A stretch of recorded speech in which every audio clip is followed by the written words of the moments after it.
Hello मेरे cute little potatoes, मैं तुम्हारी प्रणीता मैम स्वागत करती हूँ हमारे प्यारे से चैनल पे अन academy Maharashtra 9th and 10th। आज हम करने वाले हैं most important question, heredity and evolution. ठीक है, लॉन्ग क्वेश्चन, शॉर्ट क्वेश्चन, सारे क्वेश्चन कर दूंगी क्योंकि हमारा वन शॉट तो हमने कर लिया है और अगर तुमने देखा नहीं होगा तो जाके देख लो। Let's start with the question. ठीक है, यहाँ पे पहला दिया है 4 एविडेंस ऑफ इवोल्यूशन। ठीक है, बस 4 एविडेंस लिखने बोला है। इसके अलावा और भी एग्जाम में 6 एविडेंस का भी पूछा जाता है तो वो भी तुम्हें लिखते आना चाहिए। 2 एविडेंस तो दिए है भैया यहाँ पे, मॉर्फोलॉजी और क्या दिया है, सिमिलरिटीज इन बोन। ठीक है, अब तुम्हें और 2 लिखने हैं। कौन से लिखोगे? एक तो एम्ब्रियोलॉजी वाला लिख सकते हो। ठीक है, एम्ब्रियोलॉजी, योर एम्ब्रियोलॉजिकल एविडेंस। ठीक है, उसके अलावा कनेक्टिंग लिंक भी लिख सकते हो, कनेक्टिंग लिंक लिख सकते हो। ठीक है, और तुम लिख सकते हो वेस्टिजियल ऑर्गन, वो भी कनेक्टिंग लिंक है। पैलेंटोलॉजिकल, वो भी वो भी क्या है, एविडेंस है। ठीक है, क्लियर हुआ? फिर आते हैं आगे। अब ये वाला जो सवाल है भैया, ये बहुत बार एग्जाम में आया है। ठीक है, बहुत बार एग्जाम में आया है। उसके बाद justify the human evolution began approximately 7 crore year ago। ठीक है, जस्टिफिकेशन देना है तुम्हें ये स्टेटमेंट का। ठीक है, क्या लिखोगे? About 7 crore year ago dinosaur क्या हुए थे, डिसअपियर हो गए थे, कंप्लीटली डिसअपियर, पहला पॉइंट। ठीक है, नेक्स्ट, एट दैट टाइम, ठीक है, मंकी लाइक एनिमल्स आए थे भैया, डायनासोर पूरे डिसअपियर हो गए, फिर उस टाइम पे कौन आया है, मंकी लाइक एनिमल्स आए जो मॉडर्न ल्यूमर के अपीयर्ड, मतलब उसके जैसा स्ट्रक्चर दिखता था। ठीक है, around 4 crore year ago their tail is disappeared। उसके बाद उनकी टेल डिसअपियर होगी। फिर एप लाइक एनिमल्स आए, इवॉल्व हुए उनसे और उनका ब्रेन जो है वो इनलार्ज हुआ। जहां जहां पे इंपॉर्टेंट पॉइंट है मैं वहां पे हाईलाइट कर रही हूँ। और उनके क्या लगे, बीटर हैंड्स दिखे। ठीक है, दिस एप्स इवॉल्व फ्रॉम किससे, गिमन और 2 चीजें, ये दोनों लिख के आने पॉइंट। फिर from the gorilla and chimpanzees evolve 2.5 crore year ago। उसके बाद eventually leading a modern human, thus confirm evolutionary began at a 7 crore year ago। मतलब पूरे स्टेटमेंट में तुम्हें जो जो इंपॉर्टेंट पॉइंट्स है मैंने वो बताया, हाईलाइट करके बताया। अब ऐसे का ऐसा तो रट्टा मारना नहीं होगा। ठीक है, रट्टा मारना भी नहीं है तो कैसे याद रखोगे ये सारी चीजें? मैंने जो बताई वो चीजें तुम्हें समझ में तो आ गई होगी, बट तुम ना इसको लिख नहीं सकते हो या याद नहीं रहता है, भूल जाते हो। तो अभी से क्या करना है बच्चा, जो मैंने कीवर्ड्स बोले हैं उनको याद रखना है, खुद के स्टेटमेंट्स में लिखना है। ठीक है, ऐसा नहीं होता कि बुक में जैसा दिखाया है वैसे का वैसा लिखना नहीं होता है। ठीक है, जो बस कीवर्ड्स याद रखने हैं तुम्हें, क्योंकि बायोलॉजी में कीवर्ड्स बहुत ही ज्यादा मैटर करते हैं। ठीक है, देन नेक्स्ट सवाल क्या है, justify the geographical and reproductive isolation leads to speciation. बोला है जस्टिफिकेशन हमें देना है कि भैया जोग्राफिकल और रिप्रोडक्टिव आइसोलेशन करने से क्या स्पेसिएशन होता है क्या। ठीक है, वही देखना है। देखो स्पेसिएशन क्या है पहले वो बताऊंगी मैं, आंसर कैसे लिखना है। देखो सबसे पहले मुझे स्पेसिएशन बताना होगा क्योंकि जो भी चेक करेगा उसको पूरा डिटेल में चाहिए आंसर। ठीक है, तो क्या लिखोगे, स्पेसिएशन क्या है बच्चा, is the formation of new species. ठीक है, बट किससे बन रही है, कोई तो पहले की स्पीसीज है उससे नई स्पीसीज बन रही है, उसको हम क्या बोलते हैं, स्पेसिएशन। तो पहले स्टेटमेंट में तुमने डेफिनेशन बता दी स्पेसिएशन की। अब तुम बताओगे स्पेसिएशन ये दोनों रीजन की वजह से हो रहा है या नहीं हो रहा है। ठीक है, पहला रीजन है when someone individual species are separated from the geographical barrier। अब what is geographical barrier, मतलब समझो कोई एक स्पीसीज एक जगह पे रह रही है बट उसके कोई जोग्राफिकल बैरियर आ गया है वहां पे तो उनको बिछड़ना पड़ा, दूर होना पड़ा। ठीक है, देखो जैसे माउंटेन हो गया, रिवर हो गई, ये क्या करते हैं, ये करते हैं it prevents reproduction between the this separated groups. Reproduction नहीं होगा, दूर हो गए ना। ठीक है, each group that follows it own evolutionary path and gradually evolves into a different species। और भैया अभी अलग हो गए तो क्या वो उसी दुख में रहेंगे क्या?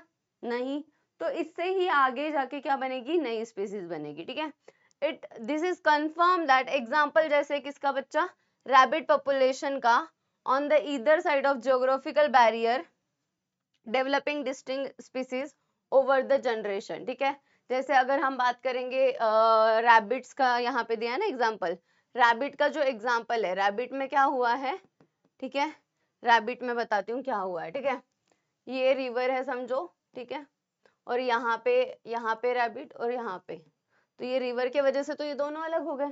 ठीक है, तो ये हो गया ज्योग्राफिकल, ये स्टेटमेंट क्या हो गया, जस्टिफाई हो गया। ठीक है, उसके बाद नेक्स्ट सवाल है, स्टडी ऑफ फॉसिल्स क्या है, study of fossils and example of expect of evolution. मतलब फॉसिल्स तुम्हें पहले बताना पड़ेगा क्या होते हैं फॉसिल्स। फॉसिल्स क्या है, preserved remains or impressions of organism burned under the underground due to the earthquake, flood, volcanic activities की वजह से। अब इसका एग्जाम्पल क्या है, इसमें एग्जाम्पल है बोन्स रह जाते, शेल रह जाते, स्टोन्स रह जाते, ये सारी चीजें, इसको ही हम क्या बोलते हैं, फॉसिल्स बोलते हैं। ठीक है, उसके बाद the age of fossils can be determined by the measuring of radioactive carbon C14 through the process called as carbon dating। important, इस साल मतलब लास्ट ईयर तुम्हारे जो सीनियर है उनके एग्जाम में ये सवाल आया था कार्बन डेटिंग का, और मैंने उनको बताया था ये आने वाला है करके। ठीक है, चलो उसके बाद by knowing the age of fossils and comparing them scientist can be trace the evolutionary history. अब ये जो है कार्बन डेटिंग के वजह से साइंटिस्ट पता कर सकते हैं कि उस एनिमल की इवोल्यूशनरी हिस्ट्री क्या थी। ठीक है, एग्जांपल कंडक्टिंग क्या है, sorry concluding that vertebrates slowly evolve from the invertebrate.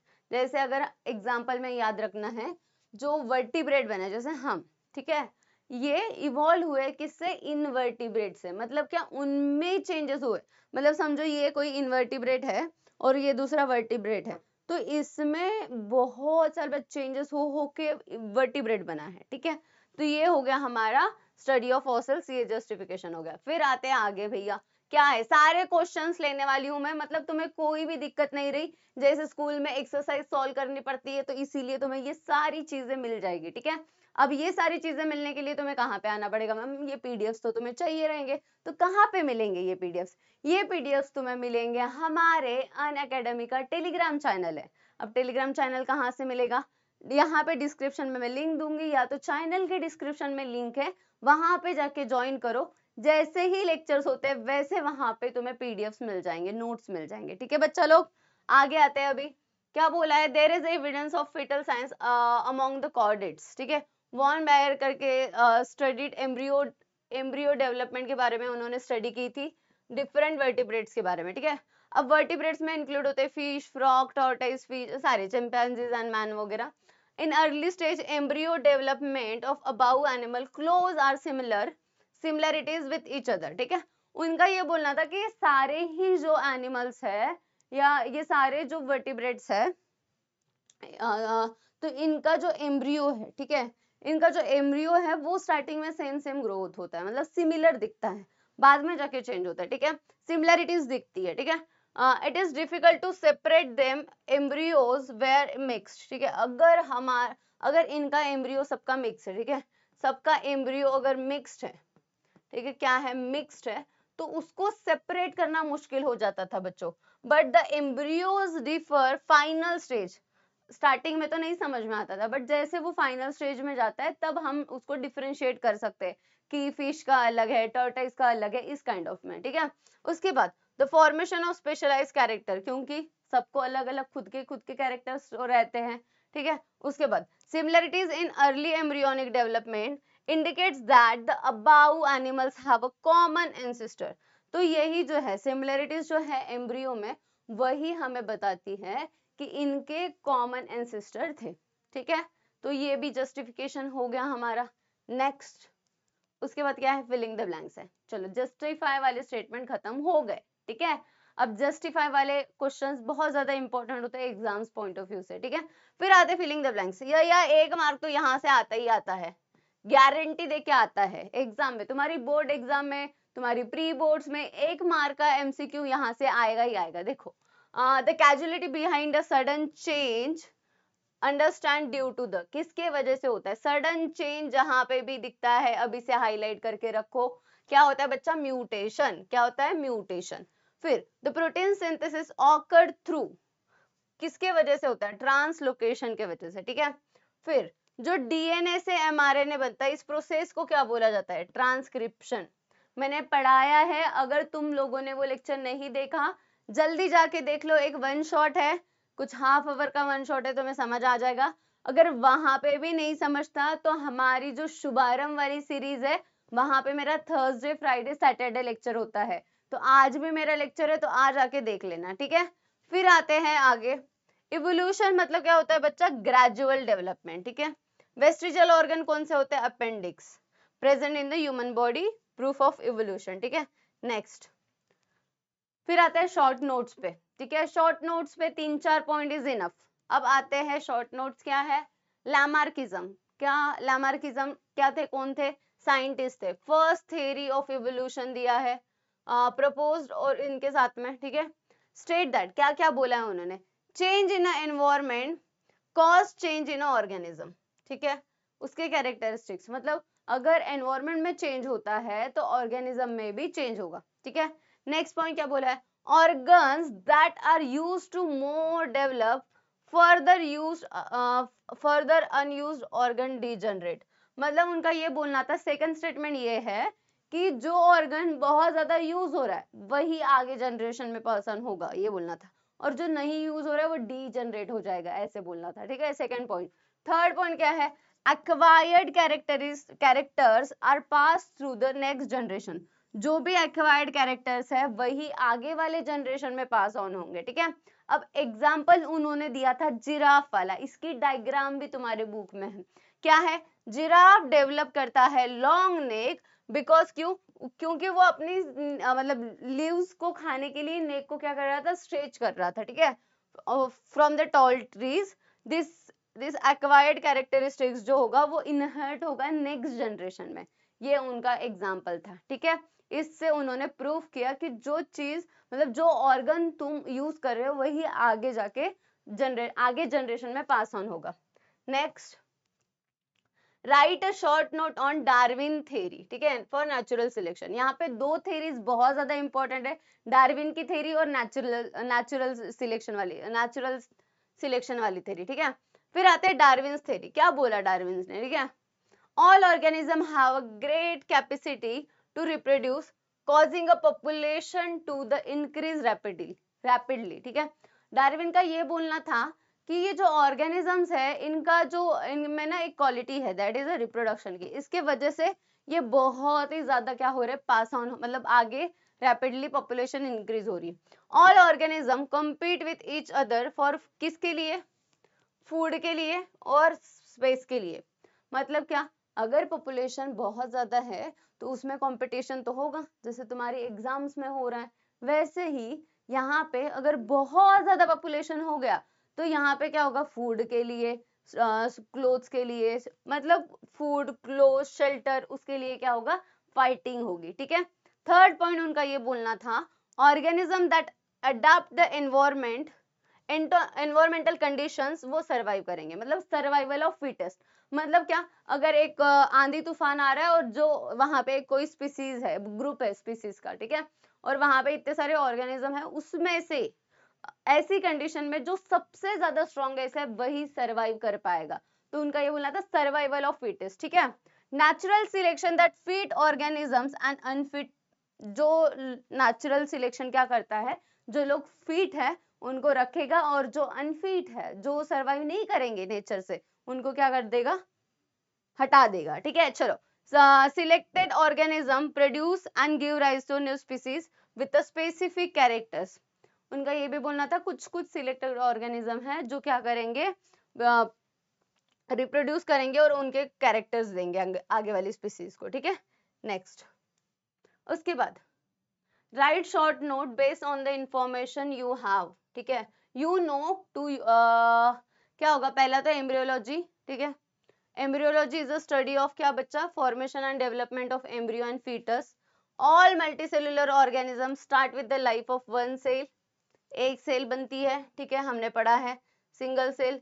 फिर ये क्या बनता है, ये बनता है जाइगोट, ठीक है, उसके बाद क्या बनता है भैया, माइटोसिस होती है, चेंजेस आएंगे मोरूला, फिर क्या बनता है, change in blastula and gastrula, ठीक है, उसके बाद ब्लास्टुला एंड गैस्टुला में चेंज होगा, और गैस्टुला चेंज करता है मैच्योर फीटस में, ठीक है, तो ये हो गया डेवलपमेंट।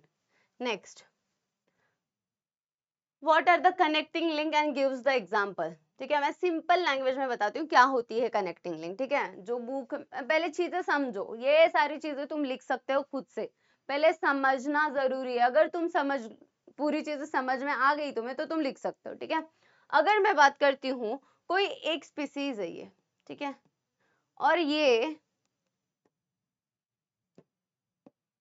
यहाँ पे कोई दूसरी स्पीसीज है, ठीक है, ये दो अलग स्पीसीज है, अब इन दोनों का एक दोनों की ना मिक्स स्पीसीज बनेगी, मिक्स मतलब कैरेक्टर्स होंगे उनके, ठीक है, उनके कैरेक्टर्स होंगे, मतलब इसके पास इसके भी है और इसके भी है, मतलब बीच का बंदर, ठीक है।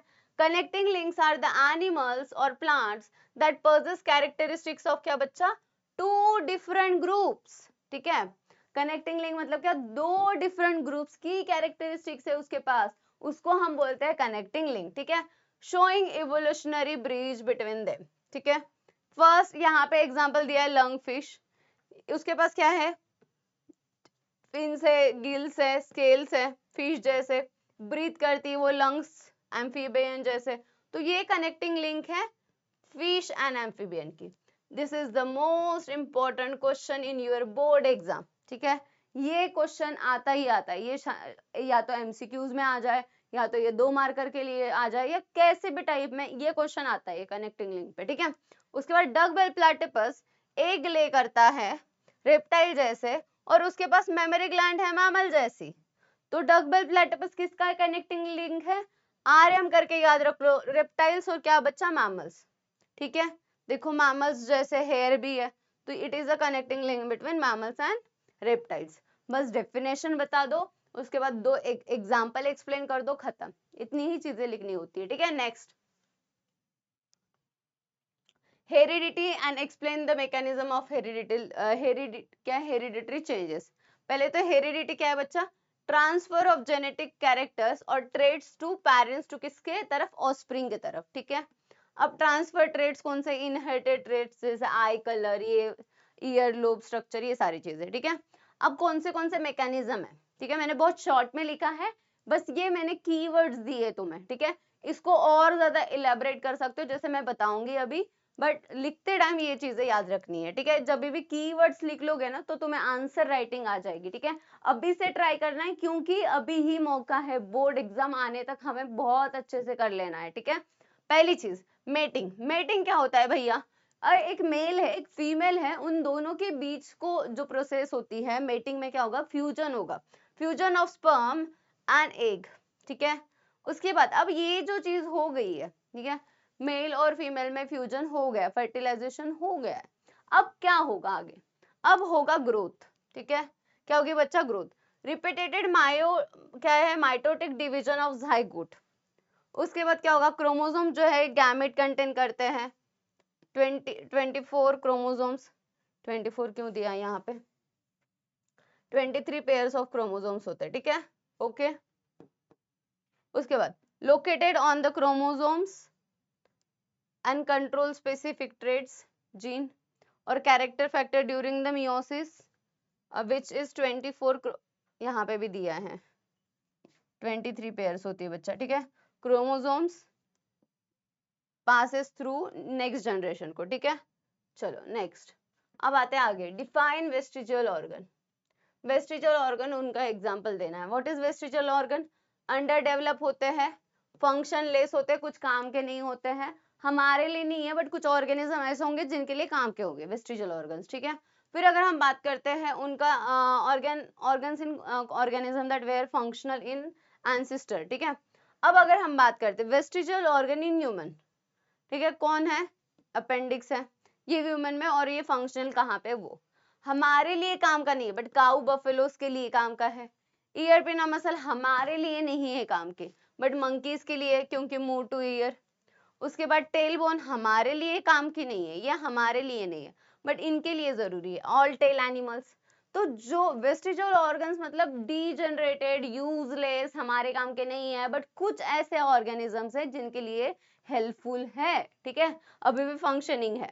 उसके बाद organ serves an evidence of evolution showing that human share common ancestor with other animals, और यही चीज हमें प्रूफ देती है कि हमारे क्या है, human also share a common ancestors, ठीक है, ओके डन। चलो नेक्स्ट,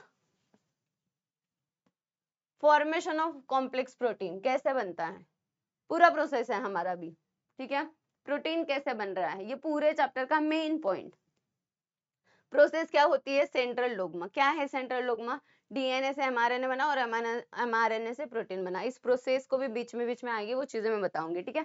पहले ट्रांसक्रिप्शन, व्हाट इज ट्रांसक्रिप्शन बच्चा, एमआरएनए बन रहा है, ठीक है, किससे बन रहा है, by using DNA as a template, ठीक है। फिर एमआरएनए क्या करता है, एमआरएनए कैरी करता है कोडेड मैसेजेस जिसको हम बोलते हैं ट्रिपलेट कोडॉन, ठीक है, दैट टू द साइटोप्लाज्म।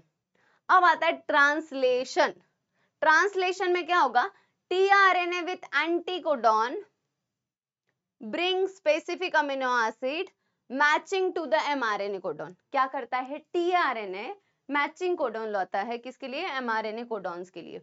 अब ribosomal RNA bonds with amino acid with a peptide bond, उसके बाद ribosome move along the mRNA and reading the each codon, उसके बाद multiple polypeptide chain come together and form a complex protein. अब यही चीज की diagram मैंने यहाँ पे दी है, ये डीएनए हमारा डबल स्टैंडर्ड डीएनए, इसके साथ ये ब्रेक डाउन होके एमआरएनए बना रहा है, इसी प्रोसेस को हम बोलते हैं ट्रांसक्रिप्शन। ये एमसीक्यू 1 मार्क के लिए कहीं पे भी पूछा जाता है, या तो ये एमसीक्यूज में पूछा जाएगा या तो इसकी डेफिनेशन पूछी जाएगी। उसके बाद एमआरएनए से बन रहा है प्रोटीन, इसको हम बोलते हैं ट्रांसलेशन, ठीक है, डन। उसके बाद ये सारी चीजें हमारी बुक की डायग्राम है, ये डीएनए हमारा, इसको ब्रेक डाउन आरएनए पॉलीमरेज है एंजाइम, देखो ब्रेक डाउन होगा, इसको ट्रांसक्रिप्शन बोलते हैं। नेक्स्ट इधर जैसे हमने अभी बोला था, टीआरएनए क्या करेगा, ब्रिंग करेगा कोडॉन, किसके लिए, एमआरएनए के लिए, और आके किसके साथ बाइंड, कौन से बॉन्ड के साथ कर रहा है, यहीं पे बताया मैंने क्यों, कौन सा बॉन्ड है, पेप्टाइड, ठीक है, राइबोसोमल अमीनो एसिड ये करेगा, ठीक है, टीआरएनए स्पेसिफिक अमीनो एसिड लाएगा और मैच कर देगा। नेक्स्ट देखो, उसके बाद चलो अब आते हैं क्वेश्चन नंबर 7 में, जो मोस्ट इंपॉर्टेंट है तुम्हारे एक्सरसाइज से, वो लिए हैं, ऑलमोस्ट सारे क्वेश्चन लिए हैं बट 1-2 क्वेश्चन ऐसे होंगे जो इतने मतलब एग्जाम में भी नहीं आते, और एक आध क्वेश्चन ही होगा जो रिपीटेड है, ठीक है, सेम ही आंसर है उसका, तो वो नहीं लिया है, ठीक है। चलो आगे बढ़ते हैं, right evolutionary history of modern man, अभी थोड़ी देर पहले बताया था, वो इसके पहले वाला जो पोर्शन था वहां पे डायनासोर, बहुत शॉर्ट में बताया मैंने, इसको ही इलेबोरेट करके लिख सकते हो, डायनासोर एक्सटिंक्ट हुआ, ल्यूमर लाइक एनिमल्स अपीयर हुआ, फिर 4 करोड़ ईयर अगो डिसअपीयर्ड हो गए। और ये सारी चीजें अगर तुम्हें पूरा डिटेल में पढ़ना है ना बच्चों, डिटेल में पढ़ना है कि मैम क्या हुआ है, कैसे हुआ है, मेरे साथ बात करके, तो मेरा लाइव रहता है, ठीक है, लाइव रहता है मेरा, ठीक है, 7 से 8 वाले टाइम पे, तो तुम वहां पे आके देख सकते हो, कहाँ कौन से दिन, थर्सडे के दिन होता है, फ्राइडे एंड सैटरडे, ठीक है, और सैटरडे 3 दिन होता है, तो तुम ये टाइम पे हम चैप्टर लेने वाले, आज हम लेने वाले हैं हेरिडिटी एंड इवोल्यूशन का पहला चैप्टर, तो तुम वहां पे आ जाओ, यहाँ पे हम सारी चीजें डिटेल में बुक बाय, तुम्हारी बुक है ना उसके लाइन बाय लाइन चीजें पढ़ेंगे, ठीक है, जिससे तुम्हें कोई भी कंफ्यूजन नहीं होगा। फिर आते हैं गोरिल्ला आए, चिंपैंजीज इवॉल्व हुए भैया, 2 crore year ago first human आया विद इरेक्ट पोस्चर, ठीक है, उसके बाद स्किल ह्यूमन डेवलप हुए, डेवलप होते हैं, इरेक्ट पोस्चर वॉकिंग इवॉल्व, उसके बाद फर्स्ट मैन याद रख लेना है एमसीक्यूज के लिए, 1.5 lakh year ago first wise man, then आता है उसके बाद हम इवॉल्व हुए मॉडर्न होमोसेपियंस, ठीक है। तो ये हो गया इवोल्यूशनरी थ्योरी, मतलब इवोल्यूशनरी क्या बोल सकते हैं, ह्यूमन का मॉडर्न मैन बनने की जर्नी, ठीक है। नेक्स्ट हो गए हमारी ये चीजें तो हो गई, अभी आते हैं आगे। सेम चीज है, हाँ सेम चीज है। नेक्स्ट हो गए, इतने ही इंपॉर्टेंट क्वेश्चंस थे, तो सारे इंपॉर्टेंट क्वेश्चंस हमारे हो चुके हैं। तो ये इतना सारी चीजें पूरी अच्छे से देख ली होगी। तो थैंक यू फॉर वॉचिंग मेरी क्यूट लिटिल पोटैटोज। अब हम मिलेंगे नेक्स्ट लेक्चर में, तब तक के लिए पढ़ाई करते रहना है। बाय, टेक केयर, जय हिंद, जय महाराष्ट्र। और हाँ, वीडियो कैसा लगा कमेंट करके बता देना। बाय।